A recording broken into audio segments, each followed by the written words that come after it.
Oh, welcome to the Russ Joy Show. I'm Russ Joy. You figured that out because you're smart. It's also the name of the show. Did I start the show with a little bit of food in my mouth as I try to rush from doing work things to doing this thing? I did, yeah. Am I sorry about it? Yeah, I am. You know who I'm not feeling sorry for this morning, this afternoon, this point in the day, whenever you're watching or listening to the show? Not feeling bad for the New York Football Giants. I don't feel bad for them at all. I'm not feeling bad for the Chicago Fire. I'm not feeling bad for them at all.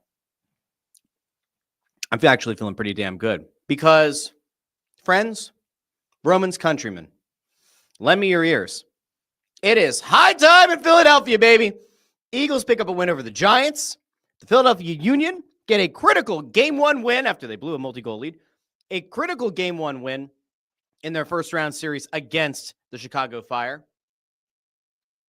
Your team, your town, your Philadelphia Flyers, who we've been feeling pretty darn good about of late, actually got a nice performance on Saturday out of Sam Ersson in a shootout win. Oh, and by the way, if you haven't been keeping up with them, if you're not ready to get hurt again yet, you will soon. Your team, your town, your Philadelphia 76ers, well, they're 2-0 on the season. It took them a lot of games last year. It took them double-digit games to get to 2 wins. They're already 2-0. A lot of stuff going on. Now, we're not going to focus on the negative, right? We're not going to focus on the negative, obviously, around the Sixers because pretty much everybody's out tonight, or a lot of guys are out tonight that you might have otherwise wanted to see play in this game. Sixers Magic not looking great, but let's talk a little Eagles. We will talk some Phillies. Why are we going to talk about the Phillies, Russ? Why would we do such a thing, Russ? Why? Excuse me. Why would we ever want to talk about the Philadelphia Phillies, Russ? Well, because their star got his feelings hurt. And we're going to evaluate whether or not it's fair that Bryce Harper is upset with Dave Dombrowski. We're going to talk about that today. We're going to do a rational, level-headed take on Bryce Harper's comments that he put on the record talking about what Dave Dombrowski had to say, which we talked about twice on last week's show. So we're going to get there as well. But there's so much to get to. And I don't actually know where to start. I think we should probably start with the Eagles. But we did get some breaking news today about the Flyers, about young Jet Luchanko. And so I thought, do we start with Jet Luchanko? I think no. I think really quick, we're going to start with the Eagles. We'll go Eagles. Maybe then we'll talk Luchanko. Then we'll talk some Bryce Harper. And then we'll wrap up with the Philadelphia Union. We're going to give Philadelphia Union some time on today's show because you go out and you win a playoff game. And damn right, you get some time on this show. Let me just take a little swig of the water. It's either water or vodka. It's definitely water. Can you imagine having a glass that size full of vodka, taking a big gulp, and just being like, it is okay. This is not that strong.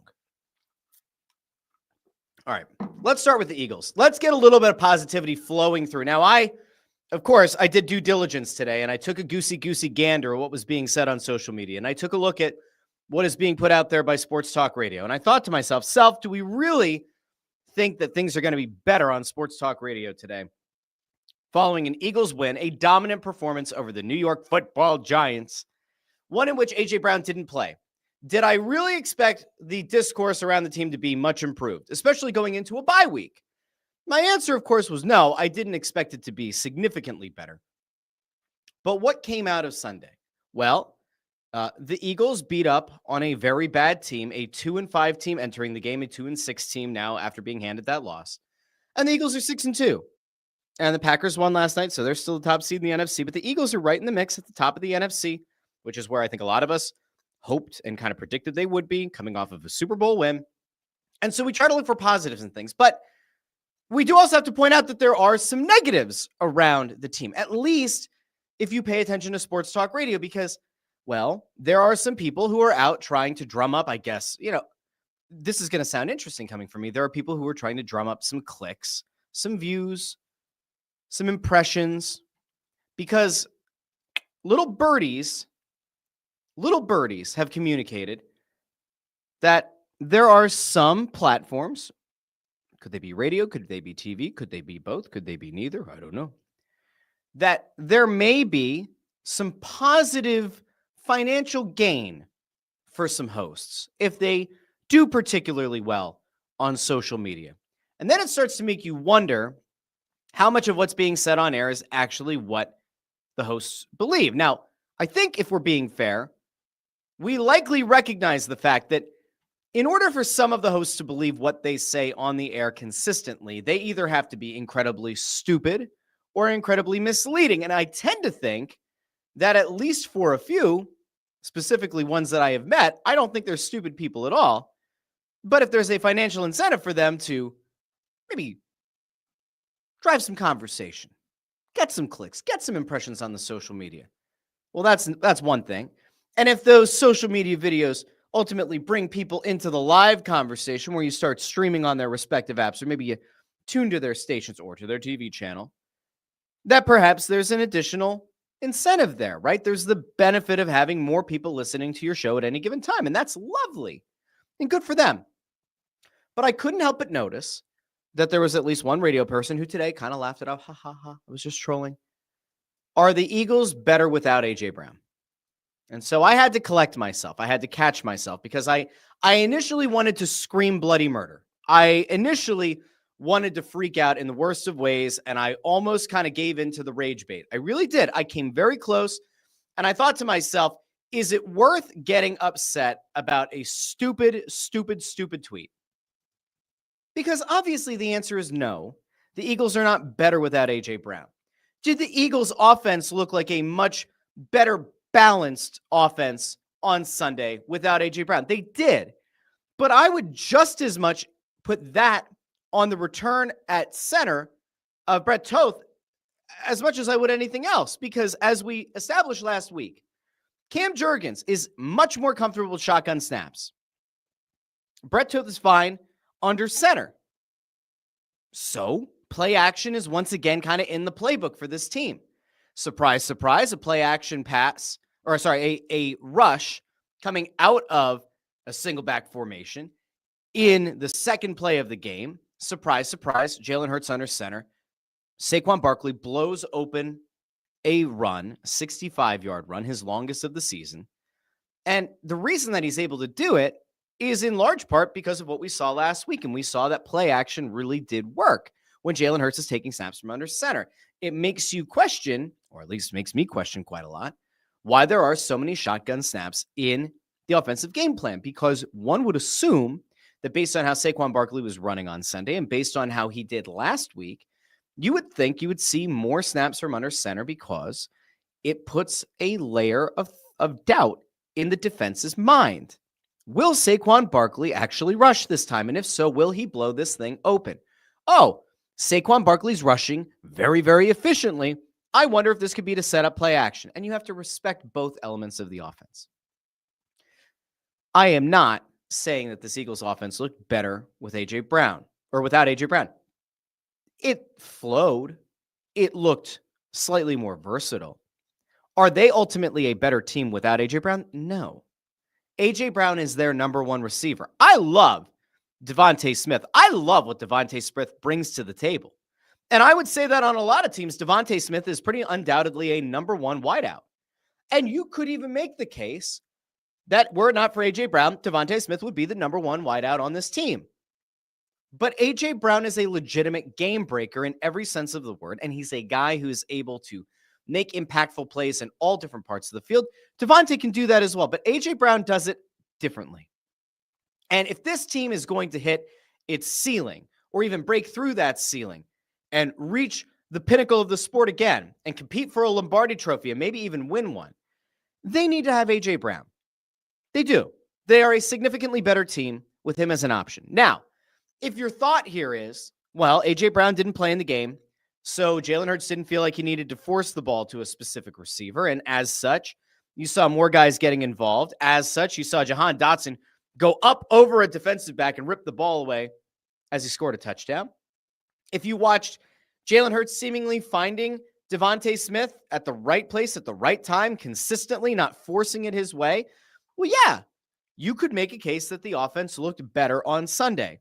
But again, let's keep in mind, 2-5 Giants team, not a great squad, not a playoff squad, not a team that instills a lot of fear. Yes, a team that kicked your ass on Thursday Night Football not long ago, but not a team that you should deeply, deeply fear. Now, if the Eagles had played the Packers on Sunday and the offense went from looking like it did even a couple weeks ago on Thursday Night Football against the Giants, and then in your next game, you take on the Packers and you put up what you just did against the Giants on Sunday, well, then maybe we'd have a conversation because we'd say, yo, Packers are a legitimate threat in the NFC. Maybe something does work better with that A.J. Brown. I'm not going there now. Certainly not going there yet. Now they go into the bye week. The hope is that A.J. Brown, whatever injury he had, is healthy coming out of the bye.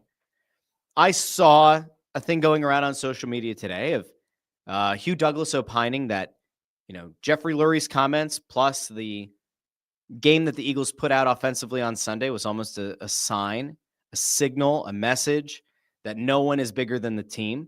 Jeffrey Lurie, of course, was kind of quoted as saying that they are not actively looking to trade A.J. Brown. They don't want to trade A.J. Brown. No plans to trade A.J. Brown. If a team blew their doors off, would he at least entertain the conversation? Well, sure, because no one player is bigger than the team. Now, would he say that about Jalen Hurts?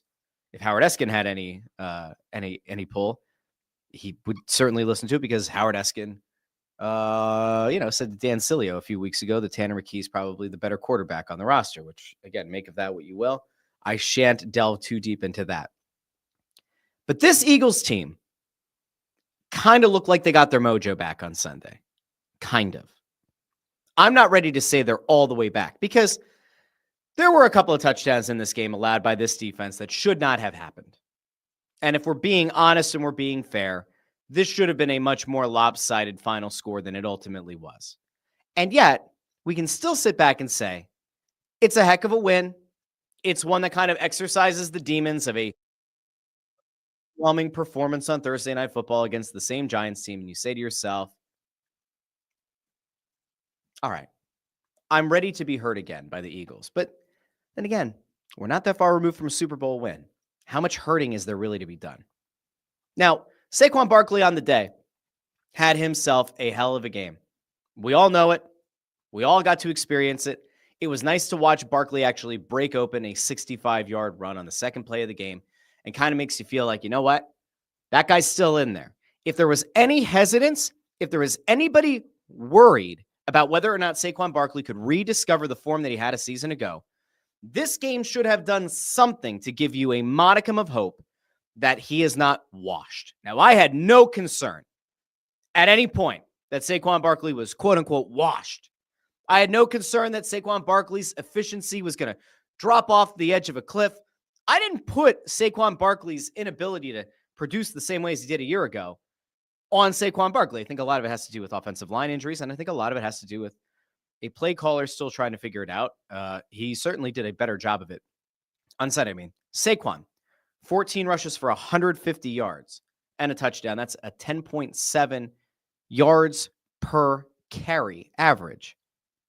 And then you go to the receivers, right? Because, Hurts throws for 179 yards. That doesn't jump off the page, but it's 4 touchdowns. That certainly makes you raise an eyebrow. 15 of 20 on his passing attempts. Devontae Smith, who we said had a great game, was involved in all different capacities. 6 receptions, 84 yards. That on the surface doesn't jump out. If you watched that game on Sunday, you probably would have come away saying, Devontae easily went for over 100 yards. No, he only had 84. Well, Devontae must have had one of the 4 touchdowns through the air. He didn't. Jahan Dotson, who I mentioned, had that 40-yard grab where he goes up and over the defensive player, rips the ball back. Hell of a catch. Dallas Goedert, 2 touchdowns on 3 receptions, 38 yards. You take that from the tight end. And of course, Saquon got involved through the air as well. 4 receptions, 24 yards, a touchdown. This was a really encouraging game because it didn't just stop at Saquon. Saquon gets hurt during the game, breaking up on a long run down the right sideline. But Tank Bigsby comes into the game. And remember, Tank Bigsby, they acquire him for, I think it was a 5th and a 6th round pick from Jacksonville. People are like, oh, all right. Guy's a good returner. Could be a really good back. A.J. Dillon was doing okay as a backup in a backup capacity. Will Shipley was hurt. You kind of think to yourself, all right, go ahead, Tank Bigsby. Let's see what you got. And Bigsby didn't really do much in the return game, but he got an opportunity on Sunday. 9 rushes for 104 yards. He actually averaged 0.9 more yards per carry than Saquon did. Saquon, who busted open some big runs in the game. And so you say, all right, this Eagles offense kind of remembered what it was. It is a run-first team, or it's a team that at the very least puts up so many yards on the ground that you cannot, under any circumstances, sell out against the passer, or you'll get burned. And once Jalen Hurts starts slinging the ball around like he's done the last 2 weeks, well, you can't exactly sell out that way and then allow the running to happen. You can't sell out against the run and allow the passing game to happen. You finally are back to having that multifaceted offense that led this team to a Super Bowl win a year ago. And so you should feel, if you're an Eagles fan today, you should feel very good about this team. What's another thing you should feel good about? You should certainly feel good about the pressure on the quarterback. Now, Jackson Dart has had some good starts this year. It felt like what he and Scatterboo had going was a legitimate positive for a Giants team that just hasn't had a lot to cheer for in recent memory. And Scatterboo, horrible, horrific injury, right? Gross. And we obviously wish him well. But Jackson Dart was kind of fighting for his life. And he gets sacked 5 times in the game. You have Jalix Hunt, Zach Bond, Moro Jomo, Jordan Davis, and Jalen Carter all get to the quarterback in this game. There were other plays where it was nearly a sack, where Jackson Dart starts scrambling, and this defense is able to catch him. If I'm looking for a big positive, something that I needed to see going into the bye week, it really isn't the passing game. It really isn't the rushing game. It's seeing that they could generate pressure on the quarterback. And they did just that. So this defense, although they allowed 20 points, and again, I said, touchdowns, didn't exactly leave me feeling entirely inspired at the end of the game. I would still say, on the whole, a very strong win for the Eagles. Something that you should feel good about going into the bye week. Now, I'm sure that, again, Sports Talk Radio is going to somehow make you hate the team between now and the next time they take the field, but I won't. I'll just play it down the middle. I forgot to bring up the comments. I'm going to bring them up down there, and I'll bring up some comments over here. We have Zach says, oh, yes. I also don't know why this is happening with some people where it's like switching to their handle instead of their name, but I know that. That's Zacho. Chris Freed says, should we discuss how much money the refs had on the Eagles yesterday? There were some really weird calls in this game.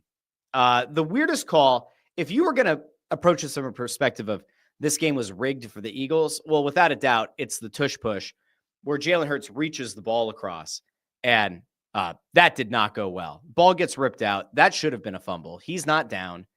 They ruled forward progress. I don't know on what grounds.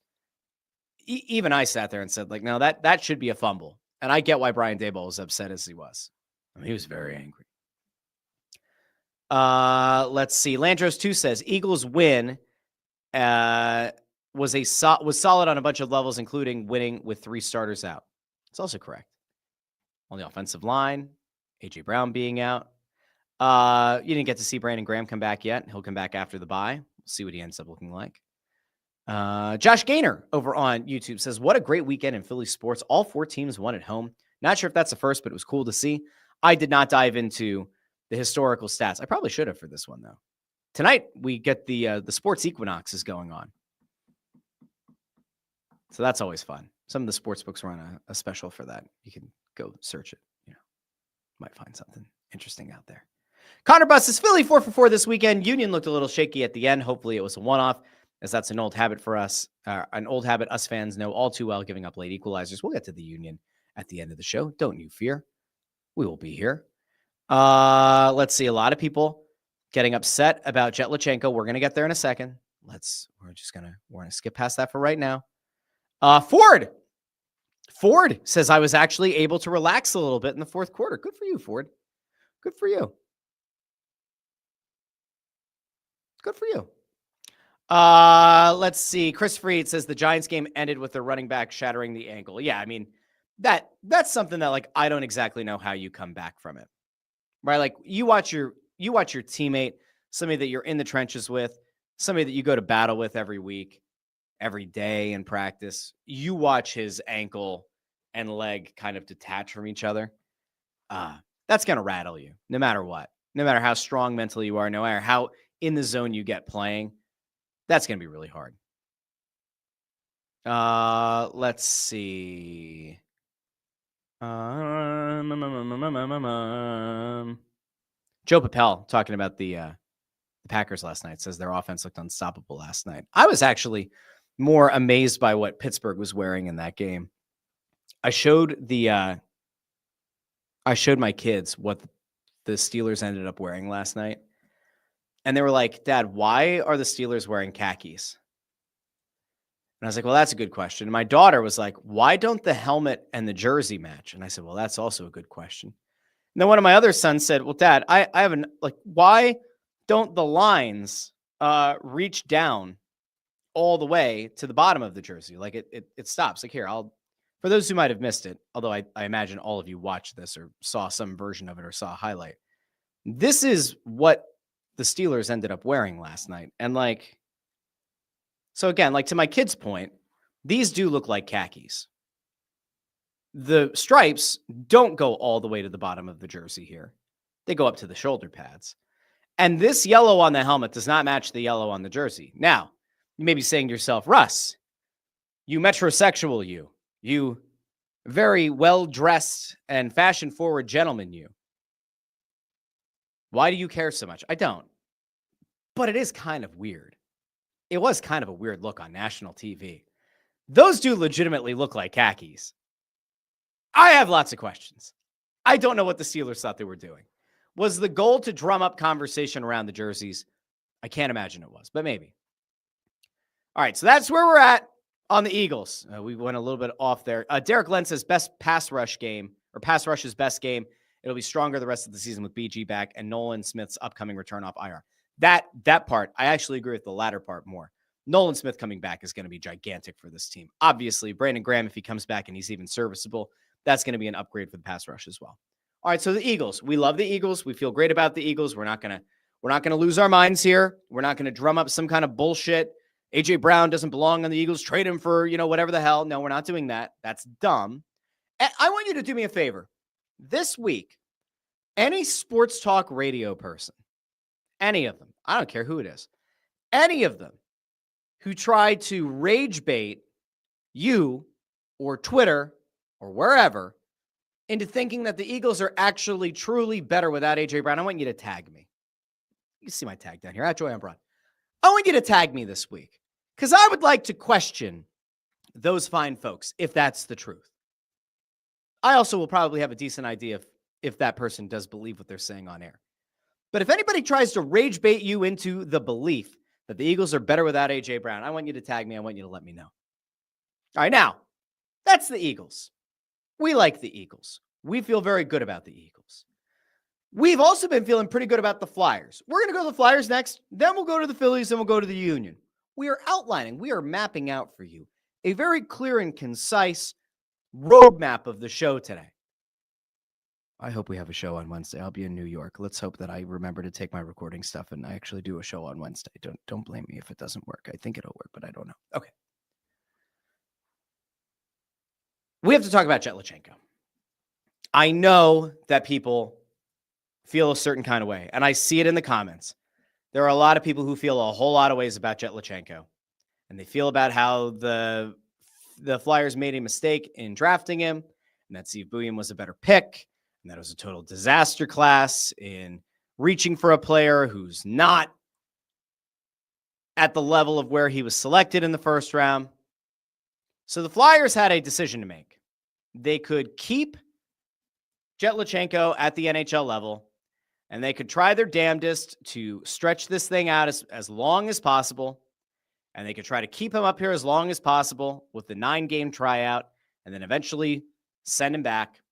There was a thought that they could do a conditioning stint and then bring him back, but then there was a thought that if they do the conditioning stint, he was going to have to stay at the NHL level after that.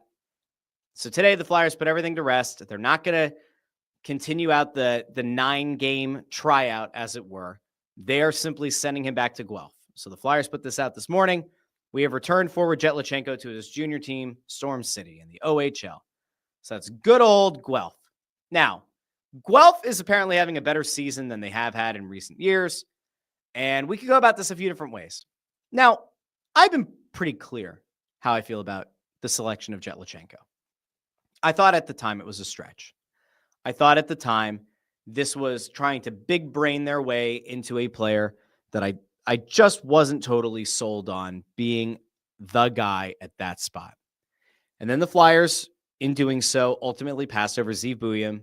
And I kind of go back to the easiest comparison, right? The one that people like to point back to the most is that there was a time not that long ago where the Flyers traded down and passed on Cole Caulfield twice and took Cam York instead.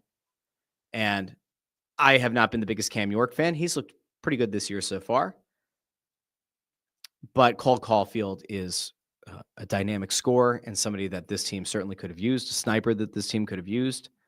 And it's very easy to look at Jet Luchanko going back to his junior team at 19 years of age and then look over in Minnesota and see Zeev Buium as a 19-year-old having a meaningful impact for the Wild. Granted, a lot of it is coming on the power play. And granted, nobody says that he is a top pair defenseman right now at 19. Nobody believes that. Nobody expects that. But when you look at these players side by side and say, these guys were both available, you chose Jet instead of Zeev, this feels like the continuation of the curse.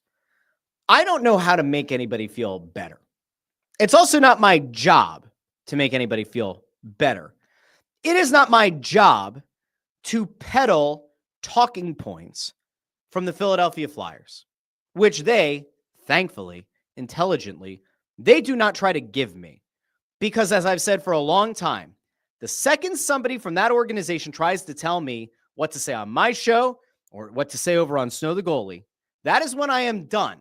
That is at that point, I will just step away. Not from this show. This show, this is me, baby. It ain't a partnership with this show. This is fine. The second that somebody shows up at a home game at Xfinity Mobile Arena from the Flyers organization and says, Russ, you can no longer say negative things about Jet Luchanko, I will simply pack my bag and go home. I will let the other guys do the show. I will not be dictated to. Here's the thing about Jet Luchanko. I have no idea what his season at Guelph is going to look like. I understand the frustrations of the fan base that look at a guy like Zeev Buium, who this team decided not to draft. Was it because he had the same agent as Cutter Gauthier? I don't know. I understand the frustration. I understand the thought process that the Flyers probably felt good about their young defenseman and said, you know, we really need a center. Let's take Luchanko because we think he's going to be the best center at that point in the draft. And they went for need, not for best available player, which they have done in the past. They most notably did that with the Nolan Patrick pick, where Ron Hextall went against the scouts who wanted Heiskanen, not Makar. Still a defenseman, and still a very good defenseman. It was not the entire room said, Makar, you're an idiot. No, it was Heiskanen. We're not quite there, but I will say that it's really frustrating because there are 19-year-old players and 20-year-old players who are making an impact in this league right now. Now, Jet Luchanko wasn't taken number 1 overall. So it would be unfair to say, hey, Matthew Schaefer is 19. He got drafted number 1 overall. He's playing a harder position, arguably, as a young guy. He's playing a role that's more difficult, more demanding of him than what the Flyers were. Flyers are pretty much saying, hey, can you be a 3C, maybe a 4C for right now? Can you dominate play enough that you force our hand to having to play you? He couldn't. That's not necessarily an indictment on the player. That doesn't necessarily mean that the player hasn't done a good enough job of trying to improve his game, but I'm not sure that he was the right guy. And that's okay. I mean, it's not, but it is. It's the reality. We could go back and we can complain and bitch and moan and relitigate that draft and do 15 redrafting mock drafts of that draft and say the wrong pick was Jet Luchanko. We could do that. I choose not to live in that world. I can acknowledge that Zeev Buium right now, as things are currently set up, looks like he might be a more impactful player long-term than Jet Luchanko. I will also, I guess, give a little bit of grace to the Flyers and to Luchanko and to Guelph that somebody's going to teach this kid how to shoot the fucking puck. Because the one thing that I simply cannot stomach is the notion that Jet Luchanko has elite passing, elite vision, great speed, great strength for his age. Oh, it's okay that he doesn't shoot the puck. That's fine. Him not having an eye for goal, that doesn't really matter. If he can do all those other things, he'll be a really good player. Well, if he can pass and he can skate and he's strong and he's kind of fast, but he can't really score, you've kind of, in essence, described a bottom six forward, probably a third line guy. When you choose to take Jet Luchanko over Steve William, you better not be taking a guy who's going to be a third line center. And here's the one thing that I will tell all of you. Here's the one thing I will tell you that for some reason people are afraid to say in front of the camera, okay? Or write up in their stories. I have talked to a lot of people, okay? It's not one, it's not three, it's not five, it's many people.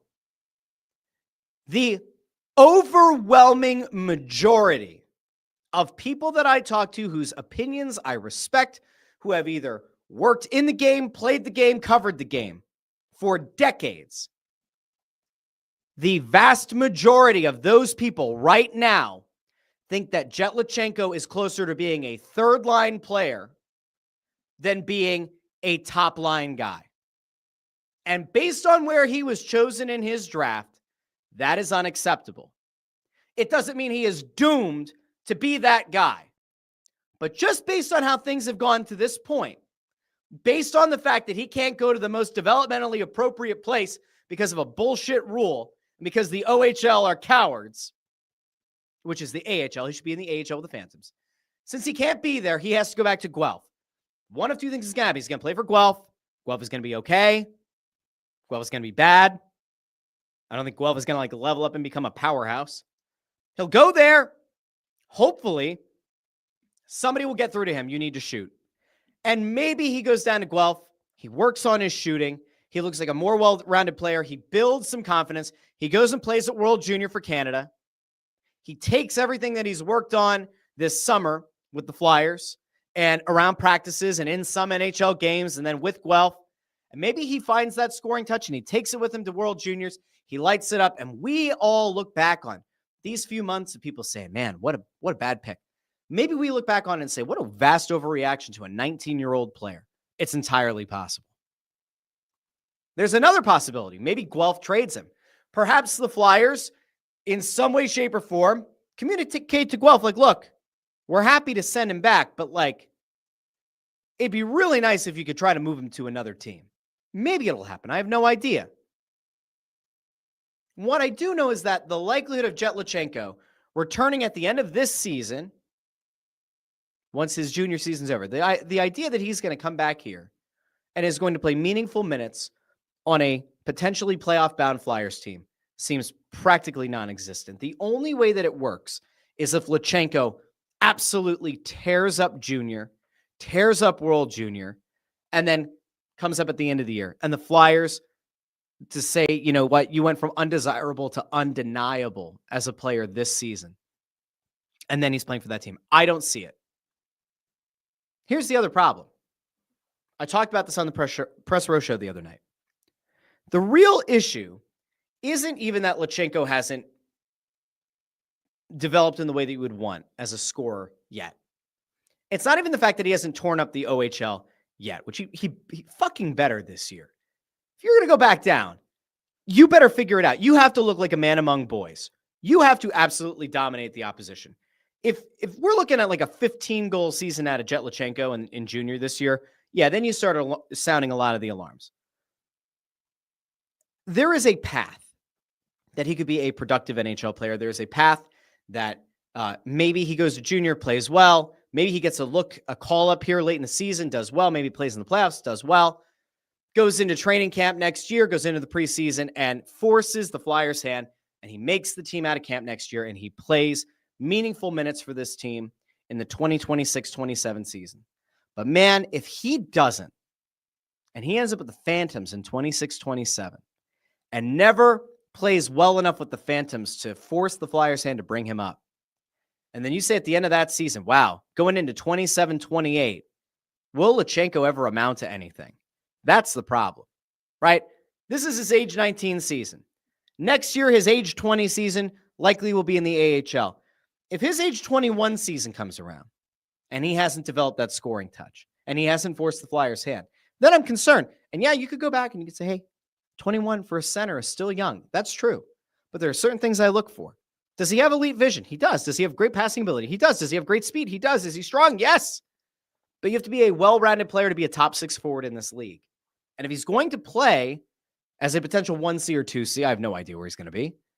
But if that's his goal, he has to find a scoring touch. If he doesn't, he's a third-line guy. He's a faster jet.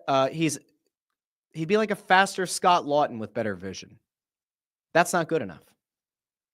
I'm going to jump around here because I saw Chris Fried asks, why did the Flyers waste 2 weeks of Luchanko's life? They were hoping that he was going to force their hand. I think they truly hoped that he was going to play in some of these games, was going to stand out and make a case to stay, and he just didn't. He looked lost. Landra says your boy got sent back to Guelph where he can work on parts of his game that needed it. Scoring. Scoring is it. Joe Papel says, I believe they had to send Jet to Guelph, but also suspect they're very disappointed they had to. You shouldn't draft a guy from Guelph in the first round if you need him to play 3 more years there. Well, it's a little bit tricky. I don't think he was the pick, but, whatever. I'm just a guy. Just a dude. Landry Sue says Luchanko was hurt most of the summer and was really behind the 8 ball. Remember back at Dev Camp. Elite speed, great vision, needs to work on other parts of his game. I think it's the right spot for him. Yeah. But he has to dominate. That's the issue. Joe says Guelph stinks. If it was the London Knights, I'd agree fully, but should have recognized that before drafting him. I don't think you can draft a guy just based on his junior team. I do think that that's kind of silly. JH says he's leaving on a jet plane. Looking forward to this song and dance next year. Oh, boy. Let's see. Evan Atkins says Briere saying Jet made this decision easy for them is extremely troubling. Kid doesn't have it. So the Briere quotes, I think it was Charlie O'Connor put them out. So we will credit Charlie. Let me find the transcription of it because there were 2 quotes that Danny gave today to the media. And I kind of went, All right, so here we go. Let's pull up Charlie O'Connor's tweet and his transcription from earlier today. Shout out to Charlie for doing the Lord's work. All right. So on the question of, did the Flyers think about the AHL conditioning stint, about going that route? Briere said, yeah, we looked into that, but it was another week of him sitting around, not allowed to play. Remember, he would have to be healthy scratch for 5 games in a row. And after that, you're only allowed 2 weeks in the AHL, and you've got to keep him on your NHL roster. I think he means during that time. I don't think it's for the rest of the season. I could be wrong. And then he follows up. That complicates things. There's all kinds of little things like that were coming into play that just made it difficult. So we figured it's best to send him back, have him go play heavy minutes, and get ready for his junior year and hopefully the World Juniors. So to the idea from Evan Atkins here that, it's troubling that they said the decision was easy. I agree. They had hopes that he was going to force their hand. They did. Anybody who tells you otherwise isn't telling you the truth. They hoped that Jet Luchanko was going to come into camp and impress. Because remember last year, we had the round table where it was Briere and Jonesy and Hilf and our crew. And they were raving about Jet Luchanko. They were raving about the mentals. They were raving about the physical ability and about the strength. And Jonesy compared him to a young Rod Brindamore. Like, they had high hopes for this kid. They still do. But the fact that he at no point really looked like he truly, truly belonged with this team, that is troubling. And yeah, again, you could point back to saying he's 19. That's fine. This league continues to have young guys enter the league at this point and find a way to make a meaningful contribution. He did not. Matvei Michkov was technically drafted higher than Luchanko. And yes, I have said many times on the show, so I will not hide it, that I think had he not been Russian, he would have been taken number 2 overall in his draft. But there was Matvei Michkov last year as a very young man, first year in North America. He made an impact. Doesn't mean that every 19-year-old, every 18-year-old, every 20-year-old in the league is going to make a big impact. But I understand why they are potentially disappointed, concerned that they had to send him back. I think the bigger concern and disappointment isn't actually in them having to send Jet back. I think it's where they have to send jet back to. If they had their druthers, obviously, they'd want to send them to the Phantoms.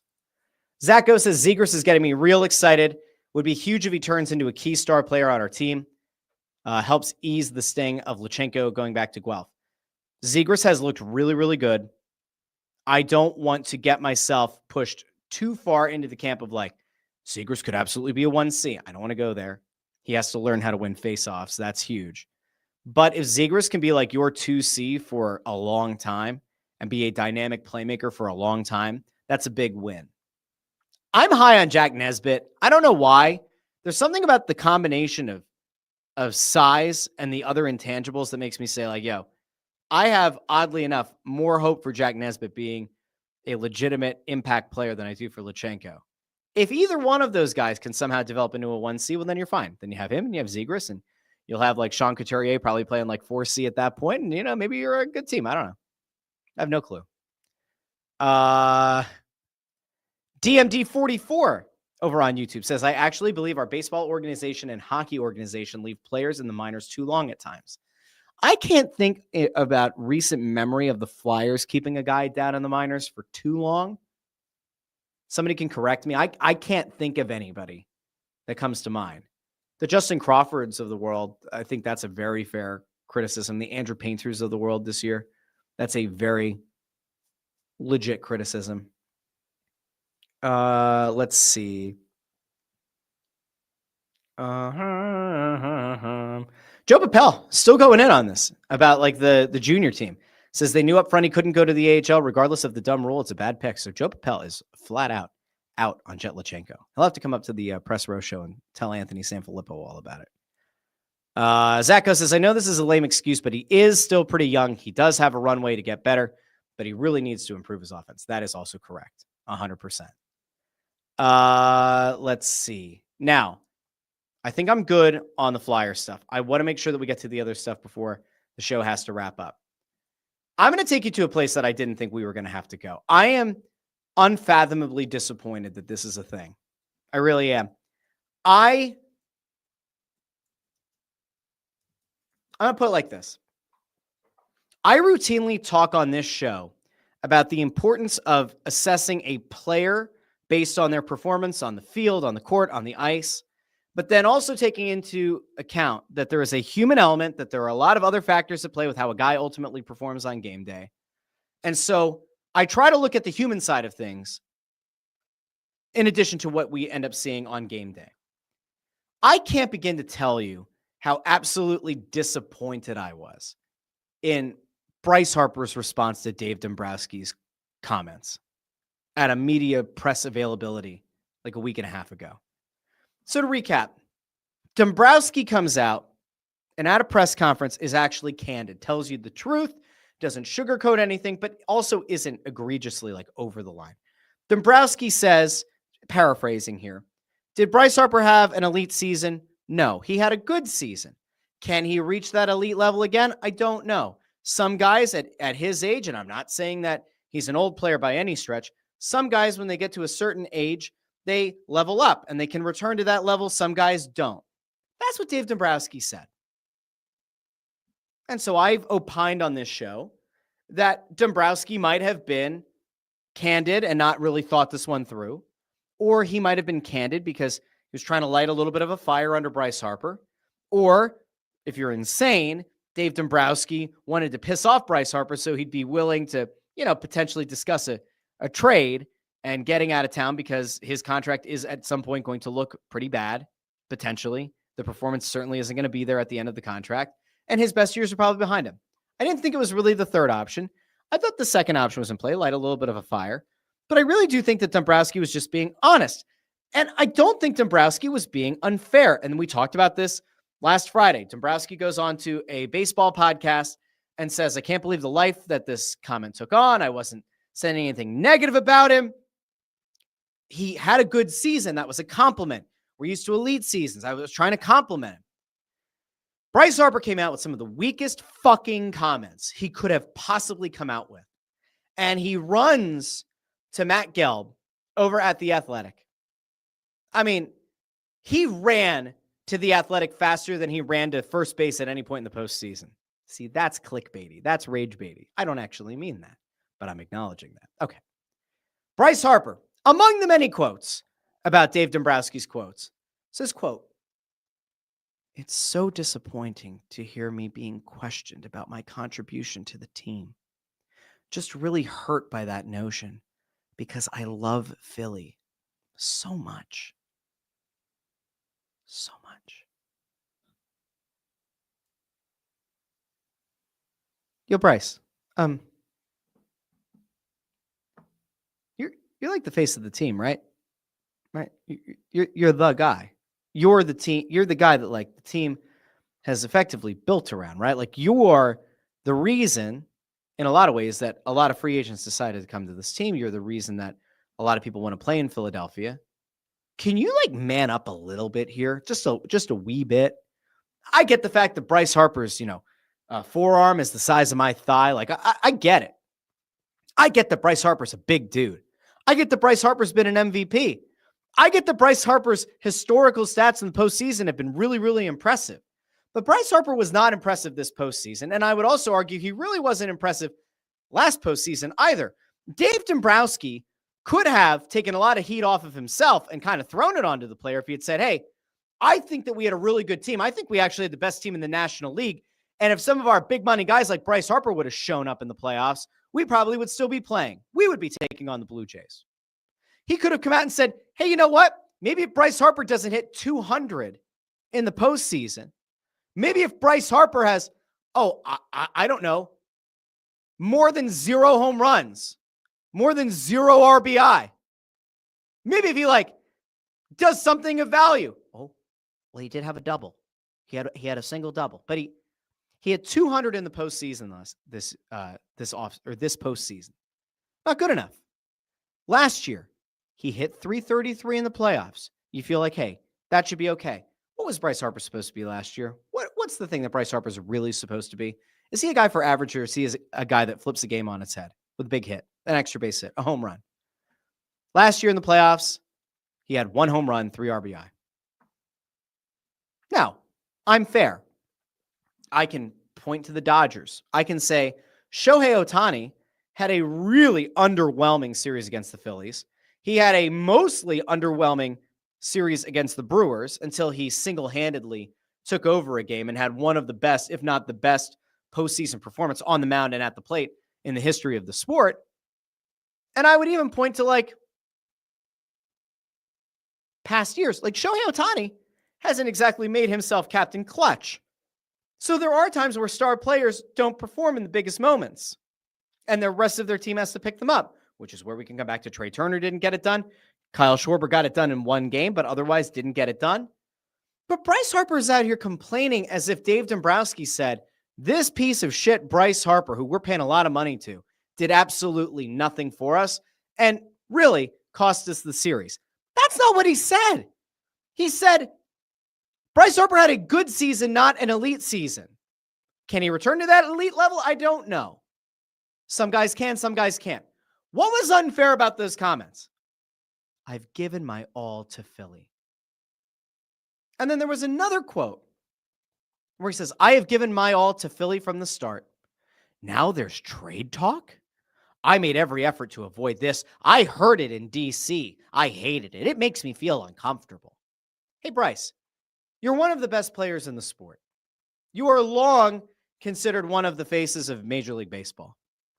Yes, almost every team is going to want to trade for you. At 33 years of age, I don't know how many of those teams are going to want to pay for you and trade for you, given that contract. A very valuable performer.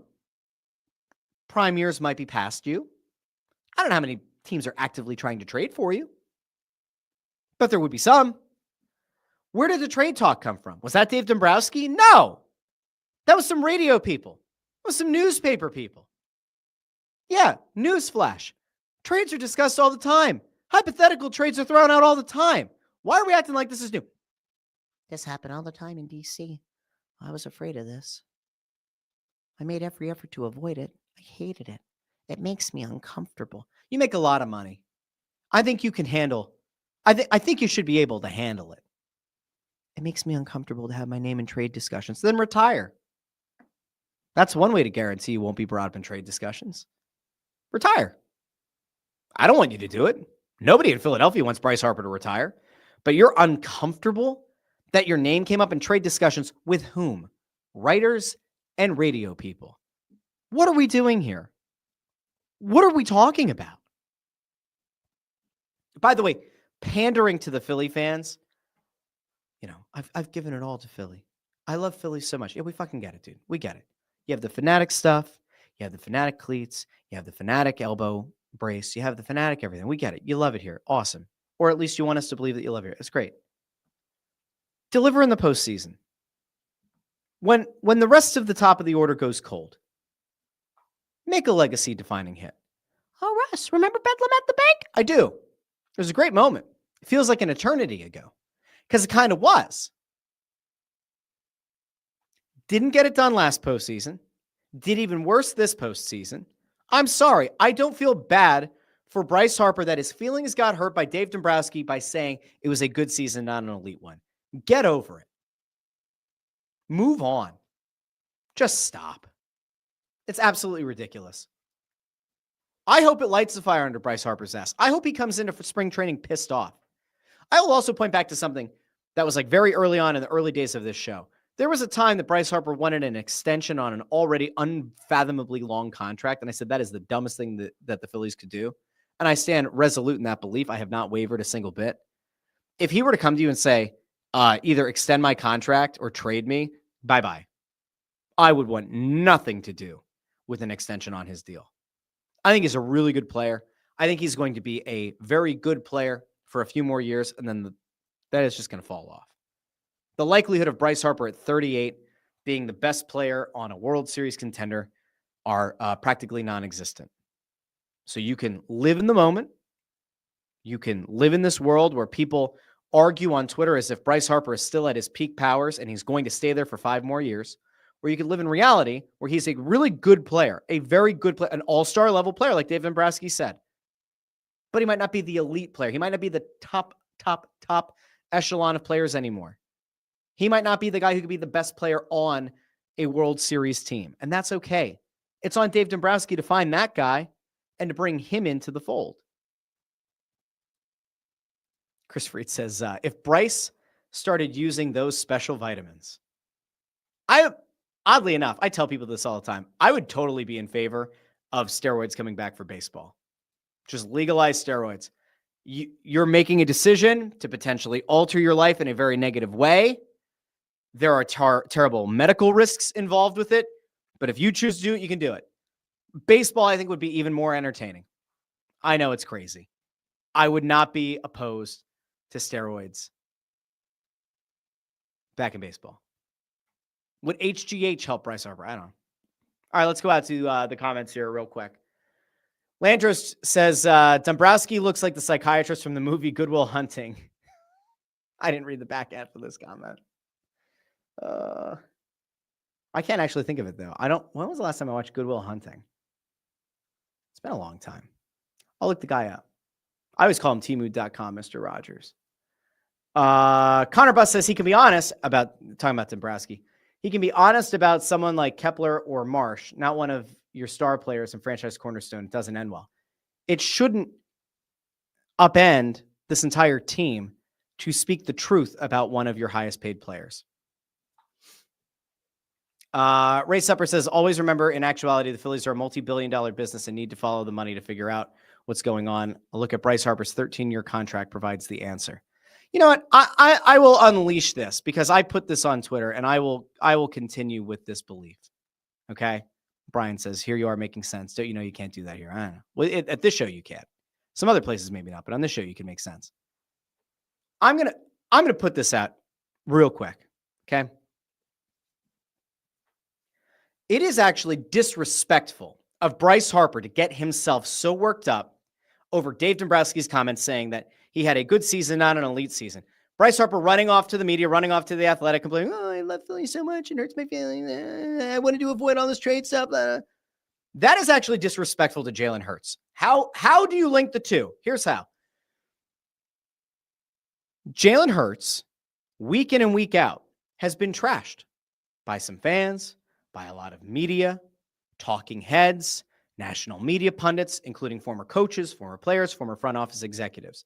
He has had his accomplishments, including being a Super Bowl MVP, essentially just kind of tossed in the wind. And Jalen Hurts almost has to go out every week and prove himself again to all these haters week in and week out. Jalen Hurts doesn't complain. He doesn't go out to the media. He doesn't go run off to a reporter and say, hey, this really hurts my feelings. The thought that I might not play my whole career in Philadelphia, really obsessed. He doesn't do that. He goes out. He keeps the main thing. He wins games, wins you a championship, gets you poised to potentially win another.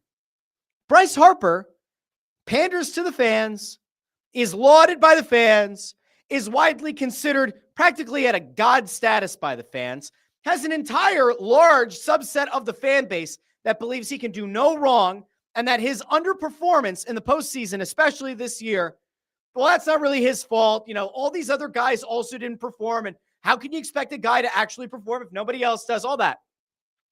People give him the benefit of the doubt, but because it was Dave Dombrowski saying it was a good season, not an elite season, that somehow is sacrilege. Oh, well, you don't see Jalen Hurts getting called out by Howie Roseman. You don't see Jeffrey Lurie talking about trading Jalen Hurts.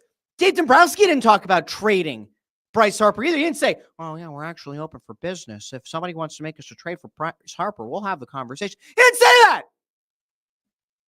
Dombrowski even came out after the fact and said, I don't know how this took on a life of its own, but we're not going to trade him. Yeah, they don't want to trade the guy. He's being honest. Because Bryce Harper didn't have an elite season, a good season. Good's not good enough.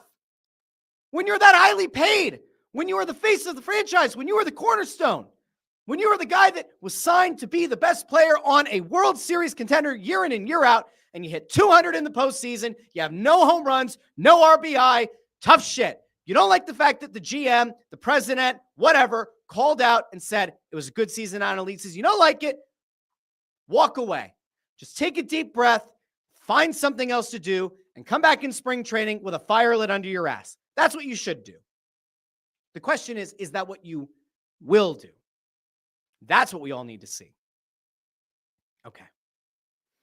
I'm out. I'm done on that. We're done. Okay, we're back. We're good. What? It's the Philadelphia Union. I know.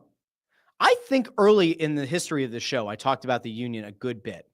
I'm pretty sure that I did. And the thing about the Philadelphia Union is that, they've had some good runs. And as we all remember, there was a night where the Philadelphia Union blew a lead, lost MLS Cup the same night that the Phillies got eliminated from the World Series, and it was a terrible night. But if you're a Union fan for a long time, you will remember shortcomings in the Lamar Hunt U.S. Open Cup. You'll remember all kinds of big losses that this team has had and underwhelming performances. And on Sunday night, down at Subaru Park, the Philadelphia Union had a 2-0 lead with 7-ish minutes left in the game, and they blew that lead, including a second goal to tie the game. Jack Elliott with an absolute lowly driven howitzer shot just inside the post past the outstretched arms of Andre Blake to make it 2-2. Now, MLS, for some reason, thinks that it's a good idea to have a best-of-3 series for the first round of the playoffs, and that includes going straight from regulation time to penalty kicks. No extra time, just the game, play your 90 minutes, and then go to penalties. And it looked like the Union could be in trouble because the first shot of the penalty shootout was stopped. Andre Blake answers with a stop of his own, and eventually Chicago hits the crossbar. Union goes up. I think it was round 5, round 6 of the shootout. They get the winner. The Union win. They don't advance yet. The next game is out in Chicago. The big thing that you have to hope if you're a Union fan is that this team remembers that there's a reason they won the Supporters Shield. There's a reason they had more points in MLS than any other team. There is a reason that they are considered one of, if not the favorite in the sport to hoist MLS Cup at the end. Is it disappointing to watch a 2-0 lead evaporate? Yes. Is it deeply frustrating? Yes. Does it have to be the end of the world? No, it doesn't. Not at all. If you have not gotten into the Union yet, you should consider it. Because at the very least, you're going to have one more game in this series, and then hopefully they'll move on. If they somehow lose to Chicago, well, then there will be a decisive game 3 back in Chester, and then we'll talk about it on the show again. But it was a little bit frustrating. I will be honest. It was a little bit frustrating watching a Union team go up 2-0, and in like the 84th minute, they allow the first goal. They're complaining about offside. And then you get the Jack Elliott. It was a free kick that was taken, comes back to the taker, over to Elliott. Elliott deposits it, bottom right corner. It was frustrating. It was annoying. But the Union still got the job done. If there is one team and one fan base in this godforsaken world that deserves to have something go right, it's the Philadelphia Union and their fans. They deserve a big win. They deserve a deep run in the playoffs, and it would be awesome to see them hoist the MLS Cup. Okay. JH says, ask your Russ Joy if MLS is right for you. The only frustrating thing is like, it's on Apple TV Plus. I have Apple TV Plus. I don't exactly love that you have to have the MLS package, but whatever. All right. So I think that's a good place to end. We have a little bit of positivity. So we talked about, let me recap. We talked about the Eagles' big win. We're not falling for rage bait on AJ Brown. Jet Luchanko got sent down.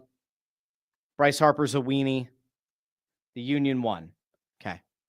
Now, here's, I guess, the negative for tonight, if there is a negative or something to really keep an eye on. Joel Embiid is out against the Magic on Monday night. So you're going to have Dominic Barlow is out. Joel Embiid is out. Paul George obviously is out. Jared McCain obviously is out. Trendon Watford is out. We'll see what this is going to look like. I expect Quentin Grimes to play a lot more minutes in this game. We'll see how it goes. The Union are 2-0. We're going to feel really good about them. We're going to continue to feel really good about them until we are provided a reason not to. So let's take a little bit of positivity. All the Philly teams won over the weekend. Let's keep it going, Sixers. Keep it going on Monday night. Okay. I will be back on Wednesday, I think. Probably, hopefully. Wednesday, I will be back from New York City. We'll do a show there. It might be early in the morning on Wednesday. I don't know. But there will be a show on Wednesday. And then, of course, we have Snow the Goalie Radio. That's going to be taking place down in Drexel Hill. So on Wednesday, if you don't have plans already, Wednesday at 6 o'clock, Chickies and Pete's, Drexel Hill. Come on out. Let's talk some puck. Okay. Until Wednesday, this has been the Russ Joy Show, and I've been Russ Joy, but you knew that already because you're smart. And it's also the name of the show.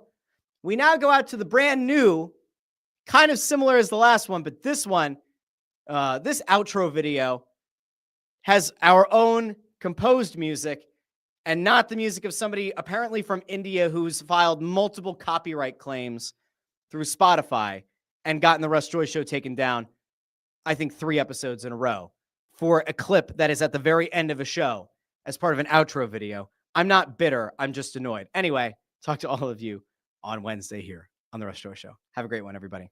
Bye now.